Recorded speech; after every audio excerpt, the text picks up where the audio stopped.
Welcome to Ranger Stories. My name is Tennyson E. Stead. I'm the creator of Jump Rangers, and this is the show where I read things that I'm writing in the Jump Rangers universe and probably edit and discuss them for your viewing pleasure. Today, we are reading Jump Rangers, a Game Called Conquest, Chapter 5. Let's begin.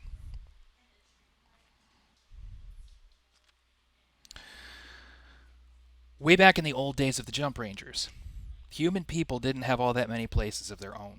Colonies were few and far between, and all of them were struggling. People needed better places to live. Pick and Rookie were the first Jump Rangers. Technically, both of them were regulars. Much as they both had skills as Rangers, and much as they both developed the core of regular Ranger training, Rookie was always an explorer. By the time Pick retired, the Rangers were starting to pop. Rookie was starting to think about what was going to happen to the Rangers past their 18th birthday. Being old and slow doesn't do you any favors on a jump, so Rangers hang up the jumpsuit on the day of their 18th birthday. To make sure someone was out there finding places for people to build new colonies, Rookie developed a training program for explorers. The Exo Corps was born. Just a few years later, one of the Rangers Rookie had trained, a Ranger by the name of Lieutenant Major Hardhead, I think, found a big, huge planet with tons of room and tons of natural resources. Saurians had already started stripping out the planet and building cities. The planet was already starting to show signs of collapse. But this planet didn't have any stupid, aggressive, intelligent life forms of its own. Nobody had been destroying things before the Saurians got there, so the planet was holding up a little better than Earth did when the Saurians invaded. In spite of the industrial might brought down by the Saurian horde, fresh water was still flowing in parts of the world. Greenery survived here and there. What's more, the planet had plenty of precious metals and minerals to offer. Why do you think the Saurians were there? Parts of this world were still untouched by industry. Of course, it was only a matter of time until the Saurians ruined things. But that was time we could use to give human colonies a chance to thrive. Finishing his exploring and prospecting, Hardhead named the planet Frontier and started helping human refugees move there to settle. When Rookie finally retired, he founded a colony on planet Frontier and started helping people build. Nobody could have guessed what would happen next. First contact with the Loom. That's what happened next. Just 14 years after the jump where Hardhead discovered planet Frontier, massive gleaming Loom motherships descended from the sky. For the first time, humans watched in astonishment and terror as the towering Jotun robots marched into battle against the Saurian Rexors. Before that day, humans had fooled ourselves into believing that we were at war against the Saurians. War? Hardly.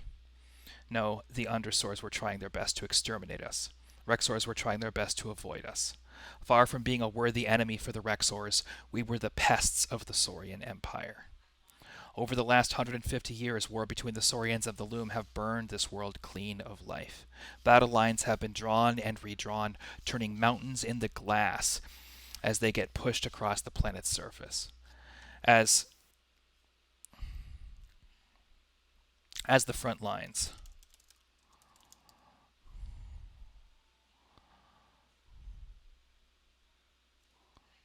So this sentence doesn't really work for me. Let's take a second with this. Borders. But it's not really borders because they don't have exactly territories. Territories. Maps. Maps have been drawn and redrawn, turning mountains into glass as the front lines get pushed across the planet's surface. Perfect. Undersource have hunted human colonies all the while. For the colonists of Planet Link, staying alive meant staying on the move. Why do we call it Planet Link? Link was the only planet where you could get off a Saurian. Link is still the only planet. Link is still the only planet where you can get off a Saurian mothership and board a Loom one. Once people started finding ways onto Loom motherships, Frontier became the link between Saurian space and Loom space. Two brothers, both of them Jump Rangers once upon a time, started changing things for colonies like Planet Link about 20 years ago. Admiral Arden Paxis, a former fight ranger, has led the human colony on Planet Battleground to victory against the Saurian horde. Driven off by the colonists at Fort Paxis, the Saurian house that was running mining operations on Planet Battleground has left the planet and colonists alone. With the help of some rebel undersors and a stolen Saurian mothership, Paxis has been fighting alongside some of the other colonies. Word had it He was trying to build a human mothership, a spacecraft carrier. He'd already built it, but we didn't know that at the time. His brother, Commando Sudropaxis, came up through the Xenocore. When he aged out of the Rangers, Sudropaxis started making plans to build a base on Planet Link deep enough to be safe from the collateral damage of the Saurian Loom War, and well hidden enough to keep away from the Undersaur extermination teams. Until Paxis showed up, colonists here were too busy fighting to survive to even think about the future. With his help, they dug into the ground and built Paxis Base. Since then, Paxis Base has grown so big that it supports actual hangar bays. Pilots fly in and out through cave systems. Scouts survey the front lines constantly, learning from Saurian and Loom warfare. Salvage teams from Paxis Base raid battlefields for any alien tech we can get our hands on. Let's try that. I like that. To and fro. People are moving information and tech between Planet Link and every corner of the colonies. Despite the dangers and the constant struggle, Paxis Base has become one of the biggest and best examples of what a human colony can be. Once upon a time, Saurian cities were growing steadily all over the surface of Link. Now the Saurians have fortified their operations in a place we call Blister City. If someone stuck a big, huge straw into a massive pit of tar and then blew as hard as they could, so the black, greasy bubbles piled up on one on top of the other, you'd get something that looked a little like Saurian architecture. Drop a handful of antennas and spare parts on the tar so it sticks straight up, and you get Blister City. Most of the time, the air quality in Saurian cities is so gross that only undersaurs are allowed to breathe it. Inside the actual buildings, purified air gets pumped in for the Rexors, but filling the air tanks of all the motherships docked at any given Saurian spaceport would put a lot of pressure on those filters, so they pump in air from outside the city using huge, long underground air ducts that have been tunneled underground. Already said underground.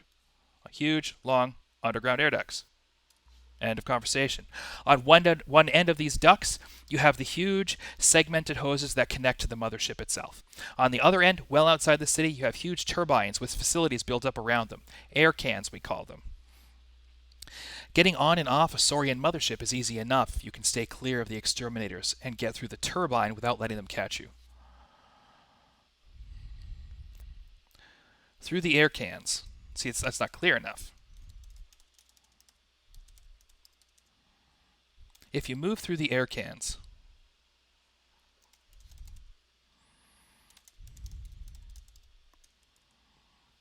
if you sneak through the air cans, that's what we're talking about. If you sneak through the air cans, getting on and off a Saurian mothership is easy enough, so long as you stay clear of the exterminators.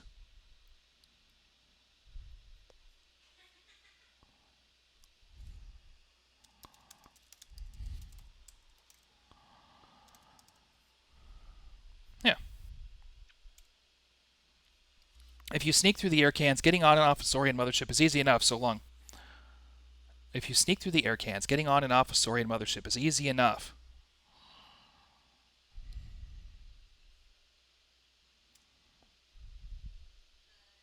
If you sneak past the exterminators and through the air cans. Guarding. Now we're talking. See? It's about simplification. If you sneak past the exterminators guarding the air cans, getting on and off a Saurian mothership is easy enough. Slipping, because I've already said sneaking. Slipping Melinda into the trash airlock through a service hatch, we hustled her into an undersaur maintenance area. Through the vent and into the air ducts, we crawled our way out of the vitriol and winched ourselves down the huge flexible conduits that connect the mothership to the air tunnel. On the passport side of the underground tunnel, there's a turbine and some chemical treatments you need to get through, but it's a whole lot better than dealing with a whole city of undersaurs primed for war. Through the air treatment center, you've got miles and miles of walking against some very strong winds. Stopping to eat and sleep, we made the trip in 2 days. Reaching the air can, I dogged the turbine and shut it down without any blap. Climbing out, the Sarge gave us the all clear Climbing out, the Sarge gave us the all clear. Just climbing out, watching the undersaur patrols, with one eye on the undersaur patrols, on patrolling, with an eye out for watching for patrolling exterminators.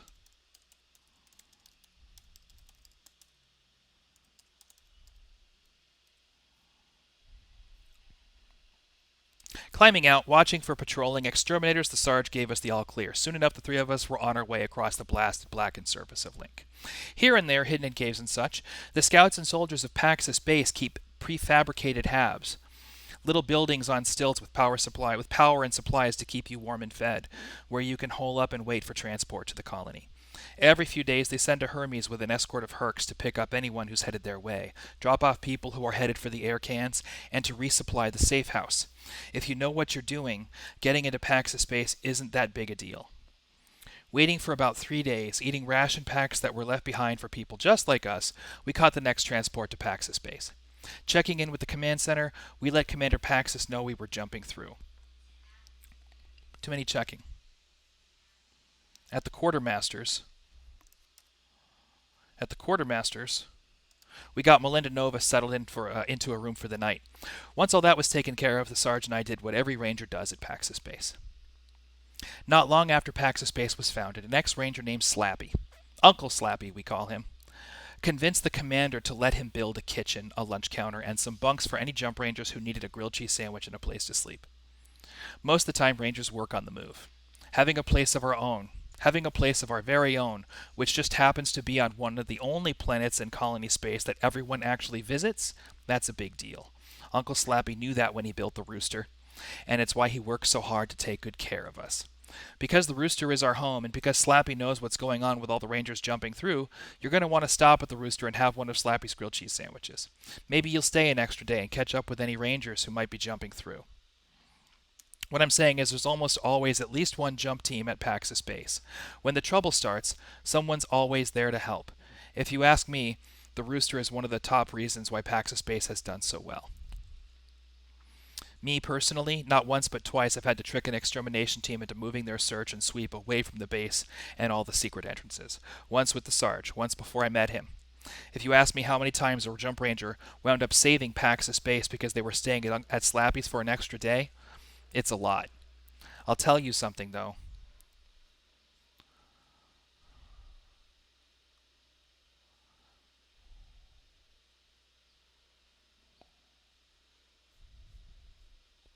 I'm going to delete one of these sentences. Just bear with me one quick sec. It's begging me. Okay, I'll tell you something, though. I'll bet Commander Paxis knows exactly how many times a ranger has saved Paxis base. Keeping track of information is very much his thing. So that's why the Sarge and I were telling Melinda Nova to go chat with some grown-ups, get some sleep, and do whatever she needs to do so we can hit the Ranger's roost.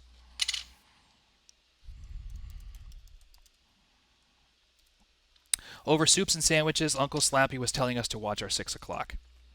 Slappy was telling us that more than one ranger has been cornered by Admiral Paxis, the commander's brother, so he could offer them some kind of deal. The rumors about Admiral Paxis, it turned out, weren't half as lost as the truth. Admiral Paxis was taking the fight to the Saurian horde. His plan was to build up a fleet of space carriers, fighters, and gunships.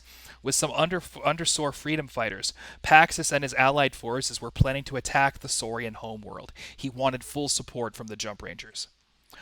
Why does this mean the Sarge and I need to watch our backs? What kind of deal was Paxis offering the Rangers? According to Uncle Slappy, Paxis had been building smaller Marathon-class starships with jump drives. Some Rangers had delivered an undersore scout ship to Fort Paxis on planet Battleground, and his undersore allies helped him reverse engineer the design. Admiral Paxis was giving jump ships to Jump Rangers. Imagine. No more alien motherships, no more sneaking around. We go where we're needed. Simple as that.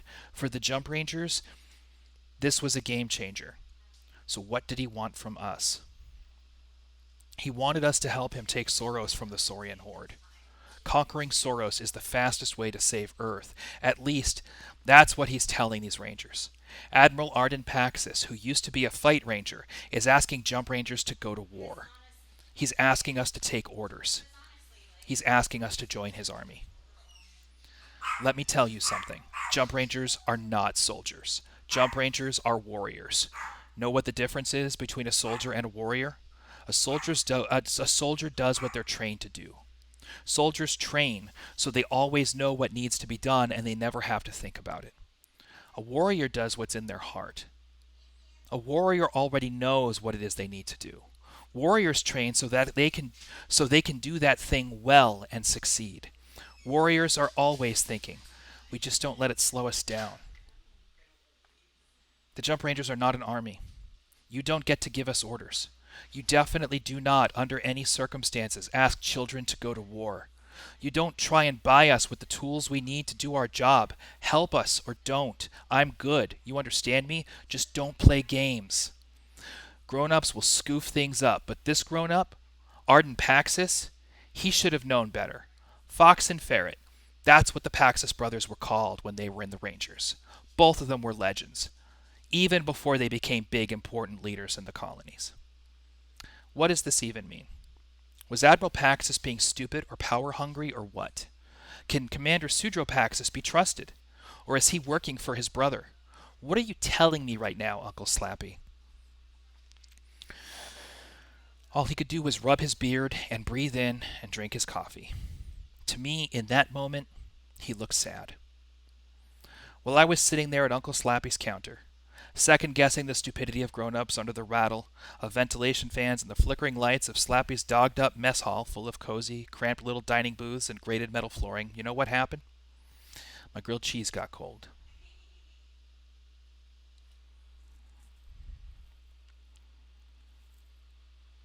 That hits pretty hard. I like it. That's about as hard-hitting, I think, as a kid's book should be. But it makes you think. And it definitely draws clear lines. It gives kids agency. I'm pleased. I'm pleased. I wasn't so happy with the start. Let's just take a look at that first paragraph one more time, shall we?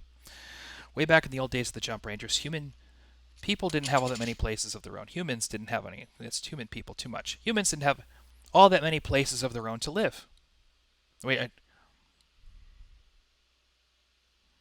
back in the old days of the Jump Rangers, colonies were few and far between. That's simple. Make it simpler. All of them were struggling. Yeah, that's better. That's just one too many clauses. Back in the old days of the Jump Rangers, colonies were few and far between. All of them were struggling. People needed better places to live. Simple. Pick and Rookie were the first Jump Rangers. Technically, both of them were regulars. Yeah, just there's no technically. Both of them were regulars.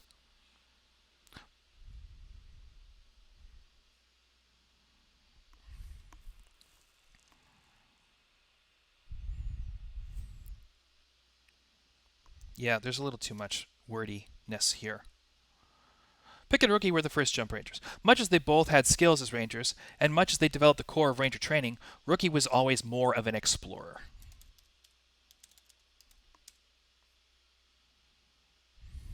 By the time Pick retired, the Rangers were starting to pop. Rookie was starting to think about what was going to happen to the Rangers past their 18th birthday.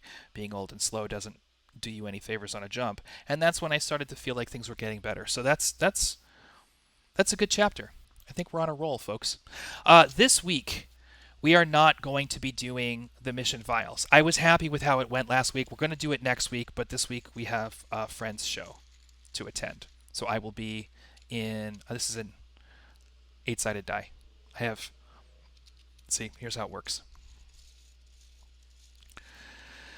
Stimming. I'm autistic, if anybody doesn't know. So, we're going to be at a friend's show this week. We're not going to be doing the mission files, but next week I'll be back on with that. Last week's mission file is already posted on the Patreon under the data deck files. I'm going to update the changes that we've made in this chapter and post this video on YouTube very soon. And in the next week or two, I'm going to be talking to Federico, who is our art director and production designer, concept artist. Federico and I are going to be playing a game of Jump Rangers together so that I can describe things to him and he can argue with me for your entertainment. That's basically the plan. It's going to be great. We're going to tell a story. We're going to run through some of the classic Jump Rangers content on stream. But I think the value of it is that we're going to be constantly stopping and starting because Federico and I can't help but talk about design. And I thought it would be funny and entertaining if we were trying to do something else. So that's the concept behind that stream. I think it'll be good. And it'll show actual gameplay at the same time, just not very much of it. So, So more news on this as it develops. I'll figure out a good title for the stream and get it all set up. Um, and in the meantime, I'll be back here on Tuesday, 5 p.m. Pacific, to do more Ranger stories. We'll do the next chapter of a game called Conquest. Next Thursday, we're back with more mission files. And what the mission files is I write a one-shot adventure for Jump Rangers, the tabletop role-playing game, every week on stream. And it was good last week, and it'll be good next week. And that's all I've got for you today. Thank you very much for watching Ranger Stories. Have yourself a great week, and I will. Oh, if you're interested, I also stream Star Citizen at twitch.tv/Tecker10. And if you're interested in more about Jump Rangers, the game itself, the tabletop role playing game, and the first 10 chapters of a game called Conquest, that's all free content. It's the supplements, and there's a ton of supplementary material. It's the supplements that people have to pay for. And as things get formatted, I'm sure I'll be making the finished files of the tabletop role-playing game accessible. I don't know how that's all going to work. I don't know exactly what's going to happen with regards to, I mean, maybe it's an early access thing. Talk to me. Let me know what you'd like. Because content is going to start getting more polished for Jump Rangers. And it's a good idea to start putting together a plan now for how we're going to handle that. So if anybody has any thoughts, desires, wishes, dreams, let me know what you want from Jump Rangers, and we'll plan accordingly. We'll figure it out. In the meantime, thanks for watching. Have yourself a great week.